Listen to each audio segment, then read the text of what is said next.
2000년 5월부터 2005년 2월 사이에 발생한 사건입니다. 근데 엄여인이라고 하는 한 여인이 주변에 지인들이 죽거나 또는 장애를 갖게 된 사건입니다. 아, 주변 사람들이. 네.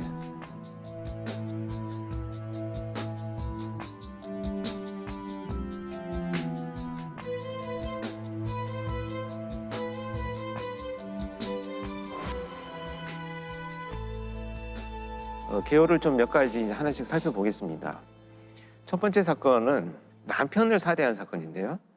엄여인은 이제 첫 번째 결혼한 남편의 보험을 3군데나 가입을 합니다. 보험을 가입한 이후에 어느 날 남편한테 수면제를 먹여서 잠이 들게 한 이후에 핀 같은 걸로 눈을 찔러서 실명을 하게 만듭니다. 남편은 모르는 건가요? 눈이 갑자기 안 보이게 되는 건가요? 눈에 굉장히 심한 상처가 났는데 자기 잘못인 것으로 생각을 한 거죠. 그리고 나서 이제 몇 달 뒤에 다시 이제 그 수면제를 먹여서 잠이 들어 있는 남편한테 얼굴에 끓는 기름을 부어서 화상을 입히게 됩니다. 사주에 이제 화상을 입히죠. 그래서 이런 상처들로 인해서 이제 장애를 입고 상처를 입고 치료를 하던 이 남편은 결국 다발성 자창 출혈 이런 것들로 인해서 사망을 하게 됩니다. 그리고 나서 이 사망한 남편의 보험금을 3억 원을 받게 됩니다. 이렇게 이제 첫 번째 남편을 살해해서 3억 원의 보험금을 받은 엄여인은 한 달 후에 재혼을 합니다. 그리고 나서 똑같은 방법으로 또 그 수면제를 먹인 후에 눈을 찔러서 장애를 입힙니다. 보험사에는 이물질이 눈에 들어가서 지금 심한 상처가 났는데 아마 이것이 이제 실명이 될 것 같다라고 한 진단을 받게 되면서 보험금을 4천만 원을 또 수령을 합니다. 결국 이제 지속된 이런 여러 사건들로 인해서 치료를 제대로 받지 못한 이 남편은 또 사망을 하게 됩니다. 그러면 원래 남편부터 재혼한 남편까지 두 명을 살해한 거네. 2명을 살해했죠. 근데 여러분 여기서 되게 중요한 게 뭐냐면 보험 금액이 사망 그 다음에 가장 많이 금액을 받는 것이 실명이에요. 그래서 사실은 그런데 이제 이 엄여인의 직업을 보면 보험 관련된 일을 오랫동안 했어요. 그래서 잘 알고 있는. 잘 알고 있고 그 보험사를 속이는 방법도 알고 있었던 것으로 이제 추측이 되고요. 그러다 보니까 이제 그런 범죄를 이어가기 시작을 한 거죠. 진짜 잔혹한 게 그냥 사람을 죽이는 것도 잔혹한 일인데 보험금을 2번 받기 위해서 먼저 실명을 시키고 그렇죠. 또 살인하고 이게 정말로 좀 잔인한 것 같아요.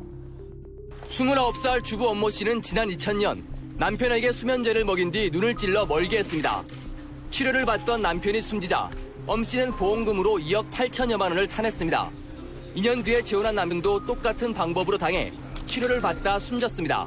남편이 정신질환 좀 있어서 눈 자해하는 거 보고 그걸 생각해내게 된 거였어요. 여기에서 중요한 건 뭐냐면 그동안의 과정에 왜 의문을 제기하지 않았는가를 그렇죠. 살펴봤더니 너무나 지극정성으로 남편을 돌보는 모습을 보여준 거예요. 그러니까 주변 사람들은 저런 심성을 갖고 있는 사람이 네, 설마 정말 보험금 때문에 남편을 저렇게 하겠느냐라고 하는 생각들을 하게 된 거죠.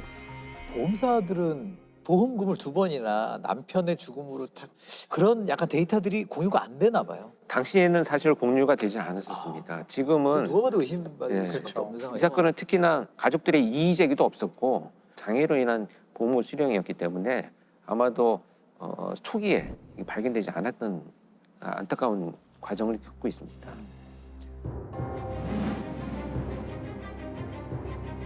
이제 이 2 사건을 저지르고 나서 이 엄여인은 본격적으로 범행을 저지르기 시작을 합니다. 이제 시작이었던 거죠. 어이쿠. 그래서 이 범행의 대상은 결국 이제 자신의 가족들로 향합니다. 정말 끔찍한 것이 수면제를 탄 주스를 만들어 가지고 자기 어머니한테 그걸 먹게 만듭니다. 정신을 잃은 어머니의 눈을 주사바늘로 찔러 가지고 또 실명을 시키고 장애를 만들죠. 결국 이제 이 사건으로 어머니가 실명한 보험금 7천만 원을 또 자기가 수령을 하게 됩니다. 그때 사건을 계속 이어갑니다. 지금 사건이 계속 남아 있어요. 어떻게 이럴 수가 있지? 이제 그 친오빠를 대상으로 자행이 됩니다. 수면제를 사용해서 정신을 잃게 만든 다음에 염산을 부어가지고 눈을 실명을 시킵니다. 이때 이제 이 오빠가 치료를 하기 위해서 병원에 입원을 합니다. 결국 친오빠도 살해를 해야 되겠다라고 생각을 해서 입원을 한 병원에 찾아가가지고 링거 호수에 이물질을 넣어서 살해하려고 계획을 했지만 병원에 이제 그 감시 시스템이 잘 돼 있어서 실패를 하게 됩니다. 근데 이 사건은 지금 말씀드린 사건은 이제 범행이 다 끝나고 나서 본인의 자백에 의해서 밝혀진 사건이요. 이게 좀 개요들만 훑어가는데도 너무 이건 분노가 아니고 약간 경악스러운. 여기에서 정말 이제 경악스러운 일이 더 벌어집니다. 이제 5번째 사건이 발생을 하게 되는데요. 그동안의 범행 수법이 유사하게 이루어지다 보니까 이것이 밝혀질 것이 두려워서 수법을 바꾸는 치밀함을 보여주기 시작을 합니다. 오빠와 동생한테 수면제를 먹인 후에 방화를 저질러서 화상을 입힙니다. 그런데 여기에서는 왜 자기가 그 범행의 용의점을 벗어났냐 하면 자기도 그 장소에 있으면서 이제 그 이도가스를 흡입해서 치료를 받거든요. 그러다 보니까 이제 용의선상에서는 벗어나죠. 이렇게 이제 수사망을 벗어나기 시작을 합니다. 그래서 이 사건으로 인해서 결국 총 3억 원의 보험금을 또 자기 앞으로 수령을 합니다. 그래서 온 일가족의 죽음과 장애를 통해서 지금 수억 원의 보험금들을 수령을 하기 시작을 하죠. 20대 후반의 주부가 보험금을 타내려고 첫 남편과 두 번째 남편, 어머니 그리고 오빠의 눈을 차례로 실명시키고 집에 불까지 질렀습니다. 보험 설계사 경력이 있는 엄 씨는 어머니와 오빠 이름으로 보험을 나누어 든 뒤 보험금을 모두 가로챘습니다.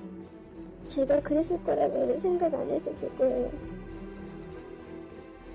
그 돈으로 뭘 했던 거예요? 지금 끔찍하게도 이런 돈을 그냥 유흥에 사용한 것으로 나타나고 있는데요. 이 유흥에 필요한 돈들을 어떻게든지 마련해서 나를 포장하는 것이 훨씬 더 내 삶의 가치가 있다라고 생각하는 왜곡된 관념을 갖게 되는 거죠. 결국 이게 발각이 됐으니까 지금 다 밝혀진 거겠죠. 그렇습니다. 근데 여기에서 밝혀진 것이 아니고 사실 엄여인은 또 다른 사건을 저지릅니다. 더 저질러요. 방화 사건이 저지르고 난 이후에 어머니 명의로 되어 있는 아파트를 팝니다. 그리고 나서 자신의 집에서 가사 도우미로 일하고 있던 분의 집에 가서 지금 불이 나서 내가 지금 환경이 어려운 상황이니 좀 지내게 해달라라고 부탁을 하고 그 집에 들어갑니다.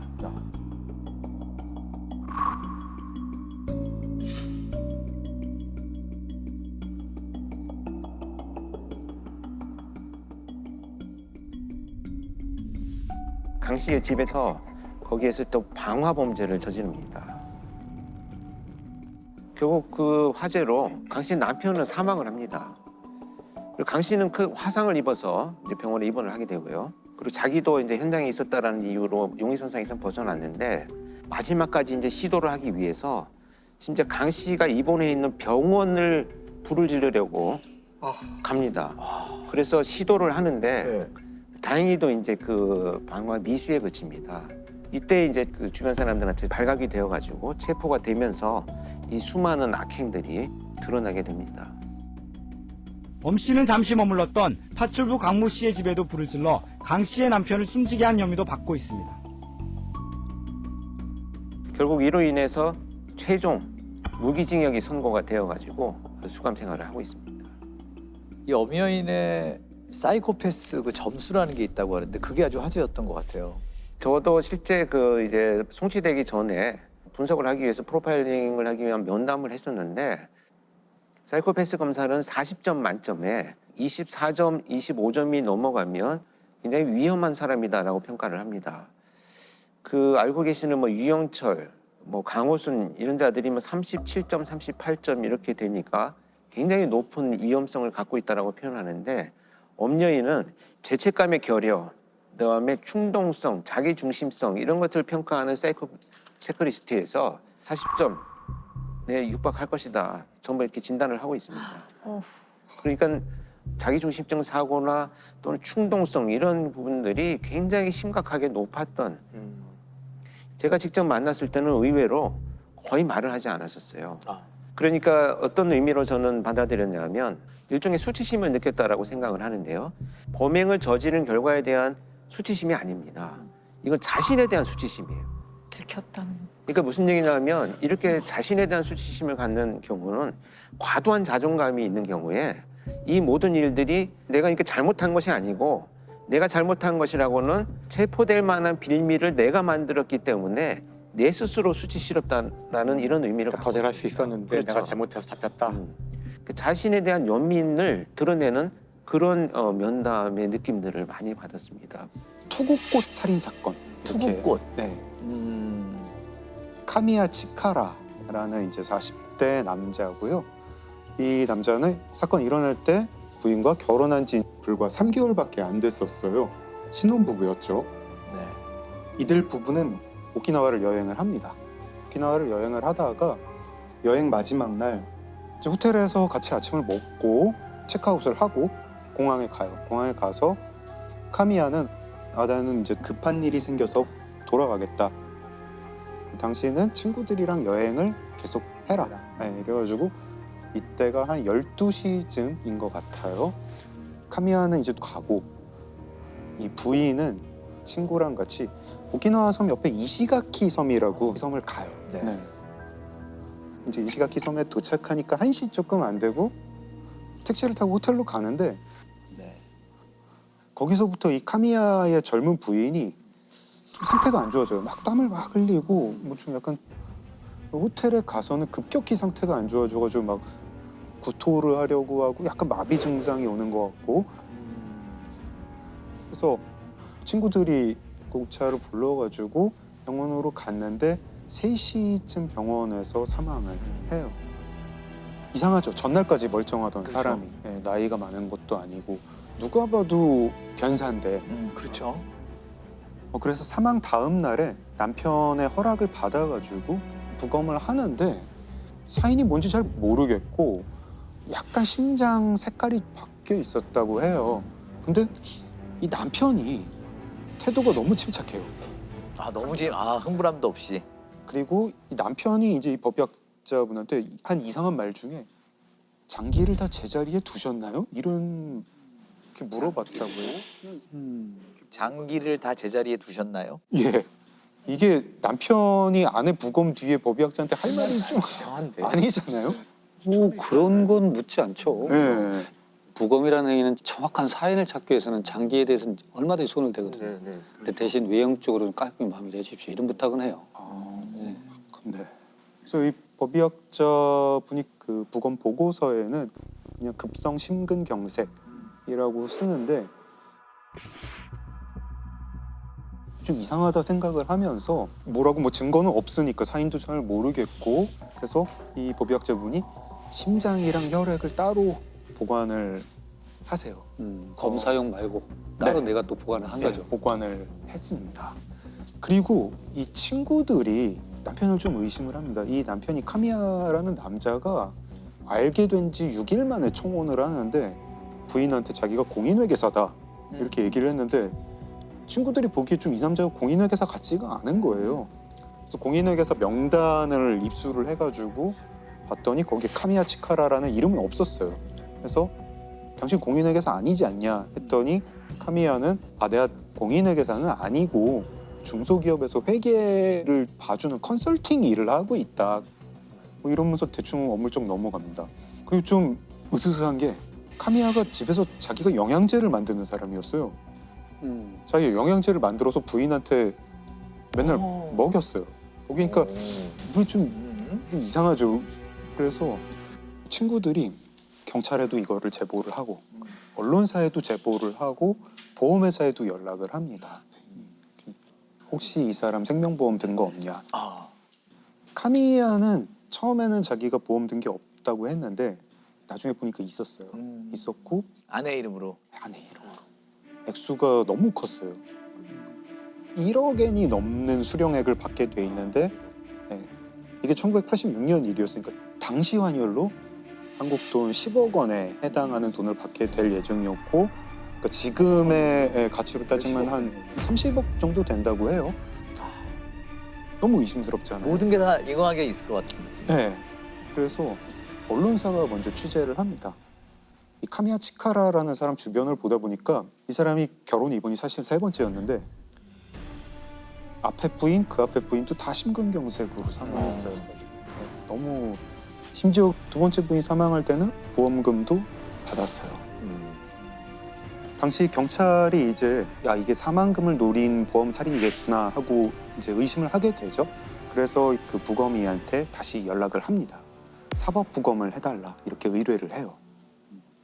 그래서 법의학자분이 카미야의 부인이 사망했던 증상이랑 비슷한 어떤 독성 물질을 계속 찾습니다. 찾다가 딱 맞아 떨어지는 거를 하나를 발견을 하는데 투구꽃이라는 그 식물에 독에 중독이 되면 이렇게 사망한다. 투구꽃은 뿌리에 독이 많고 그 독은 이제 우리 이제 현대 용어로는 아코니틴이라고 하는 독입니다. 네. 1g만 복용을 해도 사람이 사망을 하는 맹독입니다. 네.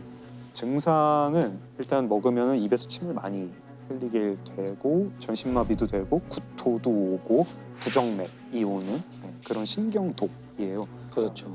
근데 당시 1986년에는 사람 피에서 아코니틴을 추출할 수 있는 방법이 없었어요. 네, 기술도 없었고 그래서 이 법의학자 교수님이 어떻게 하셨냐면 당시에 다른 대학에 이 미세 검출기가 있는 대학이 있었는데 그 대학에 아코니틴을 추출할 수 있는 방법을 개발해 주세요. 부탁을 합니다. 그래서 개발을 하세요. 피를 그리로 보내요. 보냈더니 거기서 아코니틴이 나왔어요. 나왔고 근데 남편 너무 당당해요. 그죠? 네, 왜 당당하냐? 아코니틴은 섭취한 지 30분 만에 사람이 사망해요. 아 이미 떠났으니까. 네. 남편은 12시에 아내랑 헤어졌고 아내는 그 다음부터 뭘 먹은 게 없는데 그래요? 어떻게 3시에 사망할 수 있느냐. 심지어 남편이 이거를 자기가 그래서 억울하다 이러면서 나중에 방송에 나와서도 막 아 난 당당하다 이런 얘기를 합니다. はっきり申し上げておきますけども、私は全く何もやっておりません。やってないのにやったように報道されて大変迷惑を被ってますから。 경찰이 보기에 이 카미야 아무리 봐도 범인인데 어떻게 해야 될지 모르겠어가지고 일단 카미야를 조사를 했더니 이 사람이 투구꽃을 화분을 69개를 구입했다. 어느 차원에서 있겠죠. 이런 걸 알게 됩니다. 그리고 이 남편이 아파트 월세방을 하나 따로 두고 있었어요. 그 월세방에서 바닥에서 아코니틴 성분이 나옵니다. 그리고 이 남편이 무슨 약국에서 캡슐을 산 것도 알게 돼요. 그 영양제라고 만들었던 그 캡슐이겠죠. 그래서 여기서 투구꽃에서 아코니틴을 뽑아가지고 이 독 캡슐을 만들었겠구나. 여기까지는 되는데 도대체 근데 먹었는데 이렇게 한참 있다가 진행되는 그런 캡슐은 어떻게 만들까? 근데 제보가 와요. 어느 어민이 제보가 오는데 아 내가 그 카미야라는 그 남자한테 보거를 엄청 팔았어요. 보고도 맹독이 그렇죠. 있는 동물이잖아요. 신경독이죠. 네, 신경독. 그래서 법의학자분이 계속 연구를 하시는데 굉장히 희한한 사실을 알게 됩니다.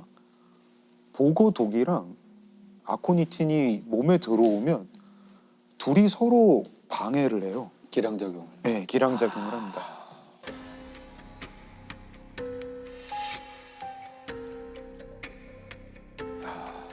보고독은 아코니틴 독을 방해를 하고 아코니틴 독은 보고독을 방해를 해서 둘 다 원래 먹으면 그냥 바로 응급실 행인데 서로의 기능을 방해하는 거군요. 서로가. 서로의 기능을 방해를 합니다.